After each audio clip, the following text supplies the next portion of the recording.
ainda chorava pela morte do Papa João Paulo II, grande nome do século XX, quando em um ponto desse planeta alguém resolveu registrar um monte de domínios na internet com as variações daquilo que ele imaginava ser o nome do novo Papa.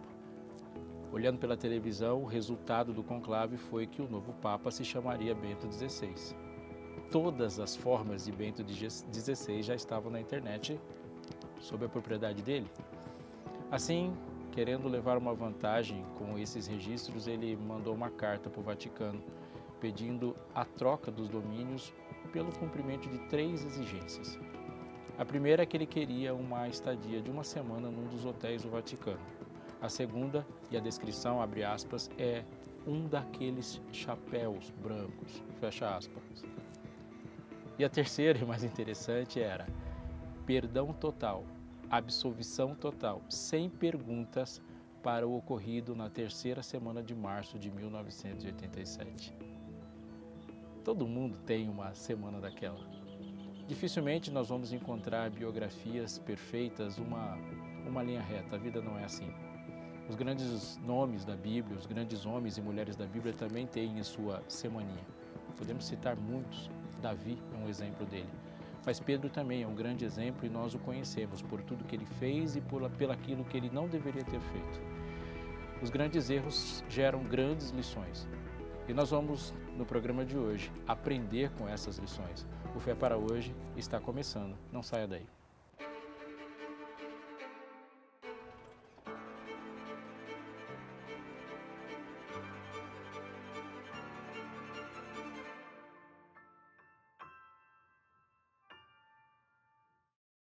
O programa Fé para Hoje está de volta e o que está aqui na minha mão deve estar na sua mão.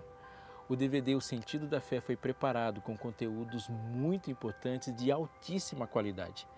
Ele chegará à sua mão se você fizer 3 ações simples e você pode escolher qualquer uma delas. Se você ligar para o número 0, operadora 12 21 27 31 21, você vai ser atendido, vai dar algumas informações simples e vai dizer como esse DVD chega até você. Mas não se esqueça, ele vai chegar para você de forma totalmente gratuita. Nem o envio e nem o conteúdo é pago. Ele é uma oferta para você dos Anjos da Esperança. Você também pode escolher digitar biblia.com.br na internet, fazer ali o caminho, vai chegar até você. Ou simplesmente aponte o seu celular para o QR Code que está aparecendo na sua tela.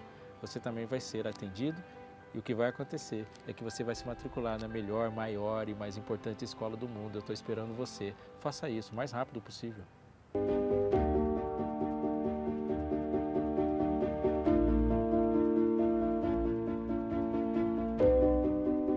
Na vida tem alguns momentos em que a soma dos elementos, dos acontecimentos fazem com que a gente se admire. Sabe aqueles momentos que são improváveis e que não só é improvável que aquilo possa acontecer, mas a soma dos fatores que não poderiam geram aquele suspiro, aquele uau.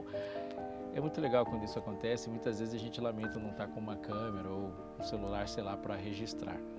Olhando assim, por exemplo, nas redes sociais, na internet, a gente vê muitas coisas desse tipo. O que não poderia, não iria acontecer. Pode acontecer nos esportes, por exemplo. Mas isso acontece tanto para o bem como para o mal. Às vezes a gente dá azar naquilo que acontece. Não era para acontecer e era muito improvável que aquilo acontecesse daquela forma. A gente chama de acidente às vezes. Mas quando a Bíblia fala das tragédias humanas, ela não usa essa expressão. Ela nem chega perto de dizer isso. Tem coisas que estão fora do nosso domínio, mas outras não são acidentes. Acidentes são aquelas coisas que não conseguiríamos prever, onde não fomos avisados. E todos os erros, quando a gente olha para a Bíblia, eles são plausíveis e racionalizáveis, talvez até explicáveis, menos aqueles que foram previstos. Essa é a diferença entre maturidade e imaturidade. Todos os erros podem ser explicados, menos aqueles que foram previstos, e anote isso. Quando a gente olha para o pecado de Pedro, por exemplo, aquilo não foi um acidente. A negação de Jesus, o seu melhor amigo, não foi acidental. A soma de coisas levaram ele a fazer isso, e essa soma nos gera lições importantes, muito importantes. Pedro não errou, Pedro caminhou. Eu queria te dizer que a gente não tropeça em montanhas. Os grandes tropeços acontecem em pequenos obstáculos, mas aprender sobre eles pode nos fazer caminhar de uma maneira muito mais vitoriosa e bem-sucedida. A ligação entre o conceito de pecado e o de distanciamento é comum, frequente e válido. Está na Bíblia. Mas as vossas iniquidades fazem separação entre vós e o vosso Deus, e os vossos pecados encobrem o seu rosto de vós para que não vos ouça. Isaías escreveu isso, seu livro capítulo 59, no 2º versículo. E este versículo aponta para a realidade de que o pecado nos distancia do trono da majestade do céu. Essa é a marca da história do conflito entre o bem e o mal desde os seus primórdios. Ezequiel, capítulo 28, verso 17, diz: Elevou-se o teu coração por causa da tua formosura, corrompeste a tua sabedoria por causa do teu resplendor.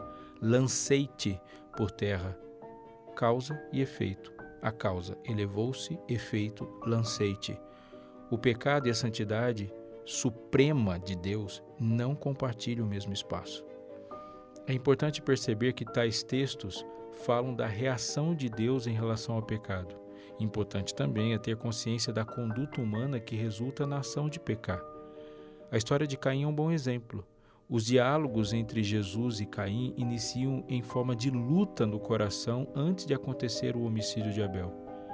Gênesis 4, nos versos 6 e 7, relatam isso. E lá diz: Então lhe disse o Senhor: Por que andas irado? E por que descaiu o teu semblante?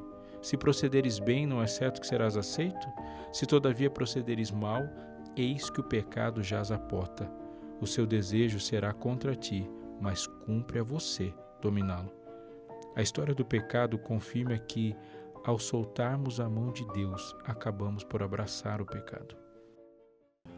O Evangelho de Lucas, no capítulo 22, na descrição ali ascendente, e cada dia, cada momento mais tenso na narrativa que leva Jesus à cruz e por fim à ressurreição, ele tem uma sucessão de encontros, conversas e ações entre Jesus e os discípulos, entre Jesus e Pedro. É uma espécie de anatomia do evento que leva ao sucesso de Jesus na cruz e ao fracasso de Jesus em Pedro e por fim ele termina quando Jesus, na sua maravilhosa graça, troca o sucesso dele pelo nosso fracasso. Ali, nessa descrição, a partir do versículo 31, Simão é chamado pelo nome. Simão, Simão, diz o verso, eis que Satanás vos reclamou para vos peneirar como trigo. Eu, porém, roguei por ti para que a tua fé não desfaleça. Uma pausa importante. Eu ficaria muito feliz se qualquer pessoa, seja de perto, seja de longe, amigo ou não, chegar perto de mim e dizer o que Jesus falou aqui para Pedro. Eu roguei por ti para que a tua fé não desfaleça. Eu vivo uma vida adulta e uma vida adulta é cheia de ataques. Eu quero muito que alguém ore por mim e eu tenho certeza que você ficaria feliz em alguém colocar o seu nome na lista de intercessão ao Todo-Poderoso. Mas a frase não termina aí. A frase termina de uma maneira que incomodaria todo mundo, incomodaria todo homem cristão sincero, toda mulher sincera. E se tiver uma experiência com a igreja, mais ainda, porque ele diz, depois de ter falado que vou orar por ti, ele disse, para que a tua fé não desfaleça, pois quando você se converter, fortalece os seus irmãos. Opa, parou. Me converter? Chame um crente de qualquer coisa, menos de não convertido. Ele se ofende. Você, quando se converter, vai ficar tudo melhor. Nesse momento, algo toca em Pedro. Jesus levanta um espelho na frente dele e ele não gosta do que viu. E entre se limpar, ele preferiu quebrar o espelho. Uma das experiências mais angustiantes da vida é a de tentar avisar alguém de algum perigo real e ser ignorado. Na minha experiência, eu já passei por momentos de grande decepção e tensão ao tentar alertar pessoas que estavam mergulhando em um relacionamento recheado de violência e a paixão as impedia de perceber. É muito difícil ter certeza de que o caminho escolhido pela pessoa, por quem você tem enorme consideração, é um caminho trágico ou um caminho de sofrimento. A verdade é que um dos sofrimentos da vida é lidar com escolhas que não são nossas. É o drama da conquista, da espera, da aceitação e da rejeição. É o drama de Deus. Não foram poucas vezes em que fui abordado com a pergunta: mas Deus não sabia? Sabia perfeitamente. Jesus não apenas sabia o resultado, como sabia o processo. Sabia onde estavam os pontos fortes e os pontos fracos. Sabia e avisou. Se Jesus sabia, por que deixou? Deixou porque a escolha era de Pedro. A responsabilidade sobre essa escolha foi dada a Pedro quando ele foi criado. Deus sabe, por isso planeja, avisa, adverte e se dispõe a nos ajudar. Deus conhece as nossas escolhas e o caminho que fazemos para chegar até elas. Antes de ouvirmos sobre os frutos, Deus já falou das sementes. A resposta de Pedro, quando Jesus levantou um espelho para ele, foi, verso 33. Ele, porém, respondeu: Senhor, estou pronto a ir contigo tanto para a prisão como para a morte. Aqui Pedro comete o seu primeiro e grande erro num passo numa direção contrária. Ele ignorou um aviso. Pedro ignora os avisos de Deus.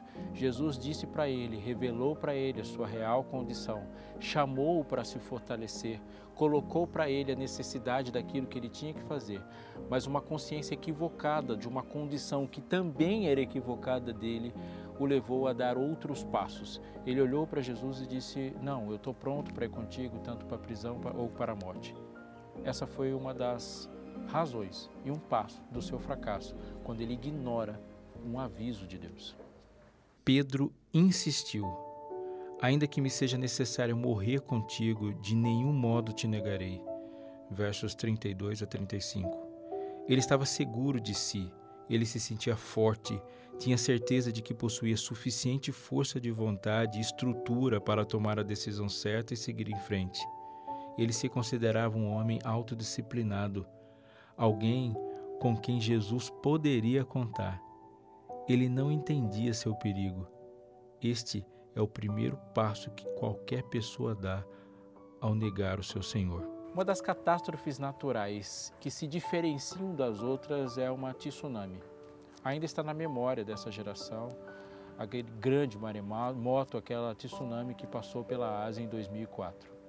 Uma das coisas interessantes de uma tsunami é que ela é um dos mais previsíveis fenômenos que podem acontecer na natureza. Quando essa última de 2004 aconteceu, a primeira coisa que se notou, e as primeiras pessoas que notam alguma coisa diferente quando uma tsunami está para acontecer, são os pescadores. Os pescadores estão acostumados a saber que tipo de peixe é pescado em determinada hora, em determinado local. Mas naquele momento havia uma espécie de peixes diferentes, o comportamento dos peixes era diferente porque a temperatura da água estava diferente. Voltaram e avisaram as pessoas. Mas turistas com muito dinheiro não queriam dar muita razão, muita moral para um bando de pescadores que sabiam muito menos de meteorologia ou geologia ou qualquer outra coisa. E ali continuaram na praia. Um outro aviso foi o comportamento estranho de outros animais, como por exemplo os pássaros, que um pouco antes da tsunami eles se levantam, voam assim de uma maneira nervosa e frenética e se recusam a pousar até por fim desaparecer. Os outros animais, não do céu, animais grandes, os animais terrestres, eles também simplesmente desaparecem da praia, eles correm continente adentro. Aquelas pessoas que estavam ali na beira do mar viram outros sinais. Eles ouviram um barulho muito grande, o barulho foi maior e diferente daquilo que eles estavam acostumados vindo do mar. Eles viram também o recuo do mar e aí não havia sinal mais. O próximo evento foi uma onda gigantesca e alta que devastou tudo. Muitas mortes foram causadas por falta de aviso e outras aconteceram depois de sucessivos sinais. A falta de aviso matou alguém, mas a ignorância aos avisos matou muitos outros.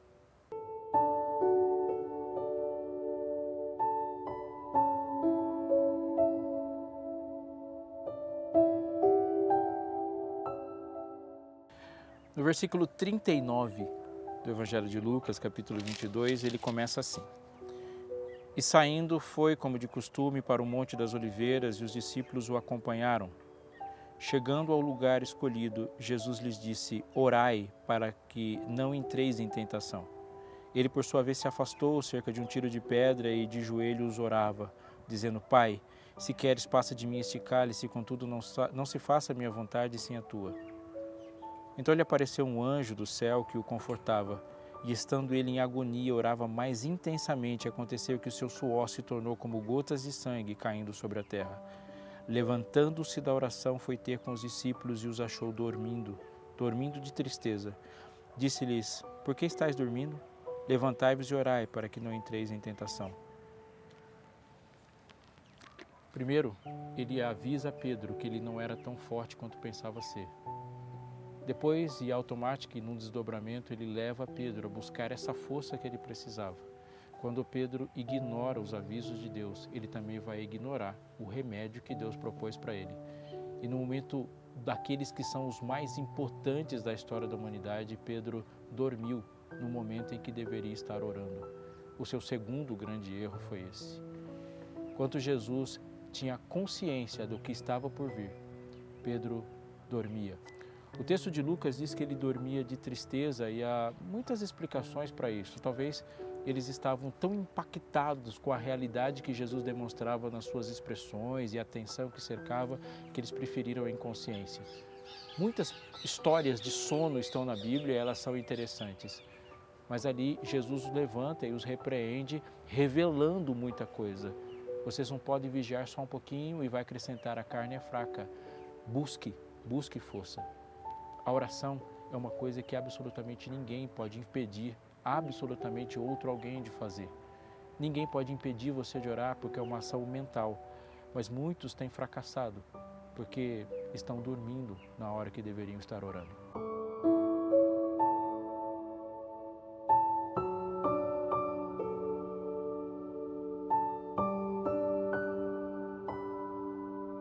A verdade é que a oração é um ato antinatural. Quando a gente considera que naturalmente ou comumente a gente prefere se sentir um Superman. A gente prefere construir erros antes de pedir ajuda. Eu já ouvi essa frase algumas vezes: já entreguei para Deus. E hoje, todas as vezes que alguém fala assim: pus na mão de Deus, eu fico pensando, se você tivesse feito isso no primeiro momento que o problema aconteceu, ele estivesse na mão de Deus, você não teria sofrido tanto. Deus é misericordioso demais para gostar dos nossos sofrimentos e mesmo quando a gente coloca Ele como última alternativa, Ele nos socorre. Mas muitas vezes nós sofremos gratuitamente porque Deus não virou a primeira alternativa. Quando alguém decide seguir a Jesus, ele está além ainda dessa categoria. Deus não é nem a primeira e nem a última alternativa. Deus é a única alternativa. E isso se manifesta quando alguém admite sua fragilidade e começa a orar. O ato de não orar, de viver a vida sem se comunicar com Deus em oração, ele revela uma outra coisa: é o homem assumindo o controle da sua vida e se considerando forte o suficiente para o tamanho das coisas e dos desafios que estão diante dele. Quando a gente começa a compreender que somos pequenos e o tamanho dos desafios diante de nós são muito maiores do que nós vamos precisar de alguém que é maior do que a gente e maior do que os desafios. E aí começamos a orar. A oração é o ato do humilde. É mais fácil dormir vendo um filme ou lendo um livro? Para muitos a resposta é em ambos. Vou melhorar então. É mais fácil dormir assistindo a final de um campeonato onde o time do coração está a um passo da glória ou lendo um livro? Nesse caso, o título do livro era Manual de Sobrevivência no Maior Conflito da História e todos os capítulos eram sobre o agora. Na terça-feira, os discípulos ouviram um tremendo sermão sobre vigilância. Esse sermão está escrito no Evangelho de Mateus, nos capítulos 24 e 25. Eles estavam com a mente tomada pelo prenúncio da destruição do templo em Jerusalém e o coração deles batia no ritmo do fim do mundo. Jesus insistentemente falou a eles que vigilância na vida não se aprende apenas com escatologia, esperando os eventos futuros, mas a gente tem que olhar tudo à nossa volta e, fundamentalmente, dentro de nós. Eles estavam querendo saber o que fazer para se dar bem no fim, mas ignoraram sobre os procedimentos a serem executados até o fim. Na madrugada de quinta, a incompreensão cobrou seu preço. Seguindo o relato em Lucas, há um bloco que vai do versículo 47 até o verso 53. Jesus se encontra com Judas, tenta salvar o Judas nos seus momentos finais e Pedro protagoniza uma cena ali. No verso 49 diz que os que estavam ao redor dele, vendo o que ia suceder, perguntaram: Senhor, feriremos a espada? Um deles feriu o servo do sumo sacerdote. Um deles quem? Um deles feriu o servo do sumo sacerdote e cortou-lhe a orelha direita. Mas Jesus acudiu dizendo: Deixai, basta. E tocando-lhe a orelha, o curou.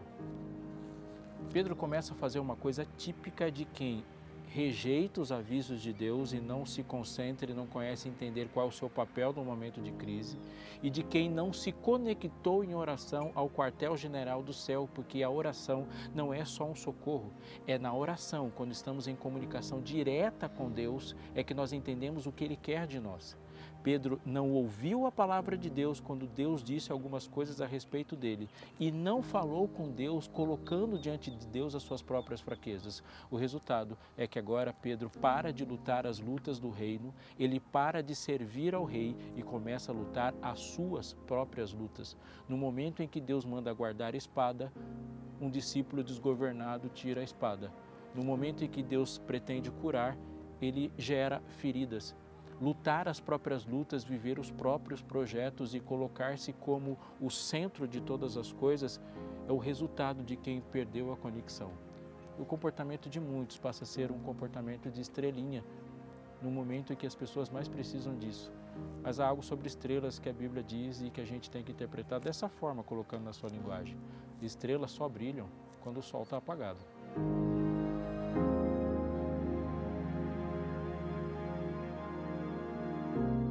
A palavra de Deus é definida como espada.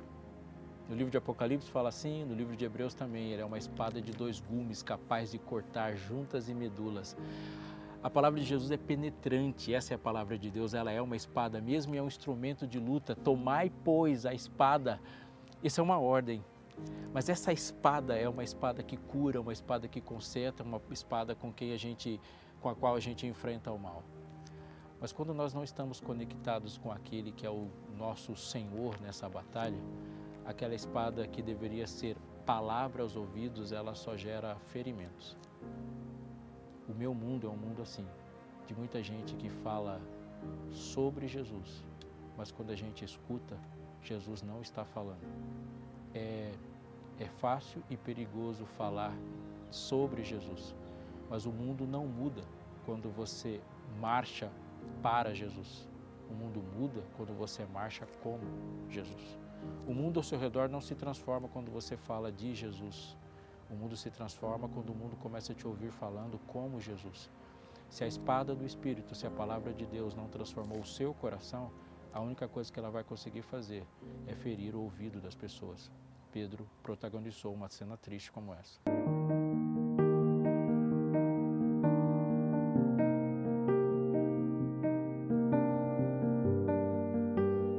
Então, prendendo-o, levaram e o introduziram na casa do sumo sacerdote. O verso 54 de Lucas, capítulo 22, termina assim: Pedro seguia de longe.